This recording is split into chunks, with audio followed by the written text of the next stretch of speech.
क्या सच में अलाउद्दीन खिलजी ने रानी पद्मिनी को पाने के लिए चित्तौड़ पर हमला किया था?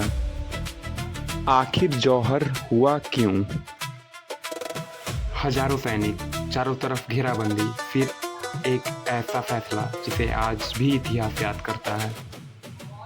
आज मैं अपने बच्चों को इतिहास किताब से नहीं बल्कि एक अलग अंदाज में समझाने वाला हूँ। तो चलिए आज पूरी कहानी समझते हैं। तो सबसे पहले हम लोग अलाउद्दीन खिलजी के बारे में समझते हैं। अलाउद्दीन खिलजी जो खिलजी वंश के संस्थापक जलालुद्दीन खिलजी का भतीजा था और बाद में दामाद भी हुआ।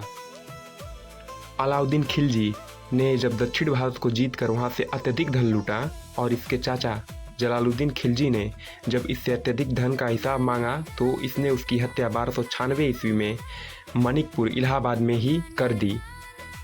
अलाउद्दीन खिलजी बहुत ही महत्वाकांक्षी व्यक्ति था। वह पूरी दुनिया पर विजय प्राप्त करना चाह रहा था, इसीलिए उसको सिकंदर सानी या द्वितीय सिकंदर के नाम से भी जाना जाता है। उसी सिलसिले में अलाउद्दीन खिलजी ने उत्तर भारत तथा दक्षिण भारत दोनों को जीतने का अभियान चलाया।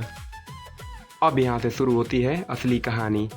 जब अपने विजय अभियान के सिलसिले में उसने चित्तौड़ पर आक्रमण किया तो इसी चीज़ को कई इतिहासकारों ने अपना अलग अलग मत दिया है। कुछ लोग मानते हैं कि उसने अपने विजय अभियान को बढ़ाने के लिए यहाँ पे युद्ध किया था। कुछ लोग मानते हैं कि रानी पद्मावती को पाने के उद्देश्य से उसने यहाँ पे आक्रमण किया था। ऐसा माना जाता है कि रानी पद्मावती बहुत ही रूपवती थी। उनकी सुंदरता के किस्से सुन करके अलाउद्दीन खिलजी ने वहाँ का अभियान किया था, लेकिन उसको क्या पता था कि यह बाकी राज्यों को जीतने जितना आसान अभियान नहीं होगा, क्योंकि चित्तौड़गढ़ का किला केवल भारत का नहीं पूरे एशिया का सबसे बड़े किलों में उसकी गिनती होती है। और वहाँ पे लड़ने वाले कोई आम लड़ाके नहीं, राजपूत थे। वो राजपूत जिनके बारे में कहा गया है कि 12 साल कुकर जीवे और 13 लो जिए सियार, बरस 18 छतरी जीवे ज्यादा जीवे तो धिक्कार। 28 जनवरी 1303 को अलाउद्दीन खिलजी अपनी विशाल सेना लेकर के चित्तौड़ पहुंचा था। चित्तौड़ का किला एक ऊंची पहाड़ी पर बना था जिसे सीधे युद्ध में जीतना नामुमकिन था। खिलजी ने किले के चारों तरफ अपना घेरा डाल दिया और अनाज और पानी को ऊपर जाने से रोक दिया। लगभग 7 महीने बीत गए, लेकिन राजपूत सेना किले के अंदर सुरक्षित रही और खिलजी की सेना किले की दीवारों को तोड़ भी नहीं पाई।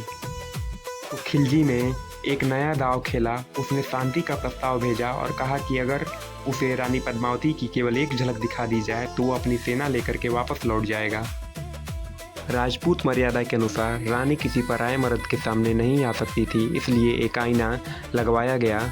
घेराबंदी के लगभग 6-7 महीने के बाद खिलजी किले के अंदर केवल कुछ निहत्थे सैनिकों के साथ पद्मिनी महल पहुंचा। उसने तालाब के पानी और आईने के माध्यम से रानी पद्मावती का सिर्फ प्रतिबिंब देखा।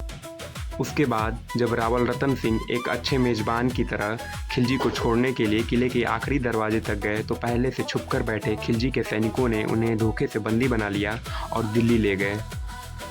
खिलजी ने शर्त रखी कि अगर रतन सिंह की जान चाहिए तो रानी पद्मिनी को उसके हवाले करना होगा। तो रानी पद्मिनी ने मेवाड़ के 2 वीर सेनापतियों गोरा और बादल के साथ मिलकर एक रणनीति बनाई। योजना के अनुसार रानी ने खिलजी को यह संदेश भिजवाया कि रानी 700 दासियों के साथ दिल्ली आएंगी। हर पालकी में दासियों की जगह हथियारों से लैस राजपूत योद्धा थे और पालकी उठाने वाले भी सैनिक ही थे। खिलजी के महल में पहुंचते ही राजपूत योद्धा पालकियों से निकल पड़े। गोरा और बादल ने बेहद वीरता से लड़ते हुए रावल रतन सिंह को खिलजी के कब्जे से छुड़ा लिया और उन्हें वापस किले में पहुंचा दिया। इस युद्ध में गोरा वीर गति को प्राप्त हुए। गोरा और बादल के बारे में कुछ पंक्तियां कही जाती हैं कि काका और भतीजा दोनों ऐसा रण दिखलाते थे, जिस दिशा में वे निकल पड़े लाशों का ढेर लगाते थे। गोरा सिंह की गर्दन काट जफर बड़ा हर्षाया था, धड़ ने जफर मोहम्मद काटा खिलजी भी घबराया था। यानी कि गोरा सिंह की गर्दन कटने के बाद भी जिसने उनकी गर्दन काटी थी उसकी गर्दन को भी उन्होंने काट दिया। इस हार से बौखलाया खिलजी आखिरी हमले के लिए टूट पड़ा और इस बार दोबारा उसने 8 महीने की लंबी घेराबंदी की और अंदर राशन और खाना पानी पूरी तरह ख़त्म हो चुका था और इस बार उसने सेना भी बहुत ज़्यादा लाया था। जब रावल रतन सिंह को यह अंदेशा हो गया कि इस बार खिलजी जाने वाला नहीं है, तब तब किले के सभी सैनिकों ने केसरिया बांधा और अंतिम युद्ध के लिए तैयार हो गए। इस पे कहा गया है कि अंतिम बार नमन कर लेना वीरो इस माटी को, अंतिम बार करना बलिदानी परिपाटी को, अंतिम बार भवानी के चरणों में सर झुका लो, अंतिम बार सभी रिश्तेदारों को गले लगा लो, अंतिम बार करो दर्शन चित्तौड़ दुर्ग नाभि का, अंतिम बार करो आह्वान एक लिंग स्वामी का, अंतिम बार एक दूजे को दे लो आज बधाई, अंतिम बार अंत तक लड़नी होगी तुम्हें लड़ाई।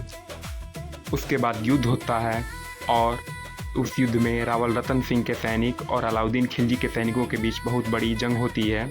अगर वह युद्ध भी बिना धोखे के लड़ा जाता तो युद्ध का परिणाम कुछ दूसरा हो सकता था, लेकिन अलाउद्दीन खिलजी के सैनिकों ने रावल रतन सिंह को पीछे से वार किया और रावल रतन सिंह वीरगति को प्राप्त हुए। उसके बाद खिलजी बहुत ही खुश होकर के महल की दीवारों की तरफ गया, लेकिन 25-26 अगस्त 1303 की रात को रानी पद्मिनी के नेतृत्व में किले की लगभग 16,000 राजपूत महिलाओं ने अग्निकुंड में कूदकर जौहर कर लिया। उसी पे कहा गया है कि एक था रण किले के बाहर, रण दूजा किले के अंदर था, एक तरफ तलवार लड़ी, एक तरफ हाथ में कंगन था, एक तरफ अभिमान लड़ा, एक तरफ लड़ी थी रजपूती, एक तरफ महाकाल खड़े, एक तरफ खड़ी थी माँ शक्ति। तो यही जौहर का इतिहास था, जिसको मैंने बच्चों के सामने कुछ इंटरेस्टिंग तरीके से रखने का प्रयास किया। उनको कंप्यूटर में दिखाया जौहर रैप और उनको एक्सप्लेन भी किया। अगर आपको वीडियो पसंद आया हो तो लाइक करिए, सब्सक्राइब करिए और वीडियो को शेयर करिए ज़्यादा से ज़्यादा।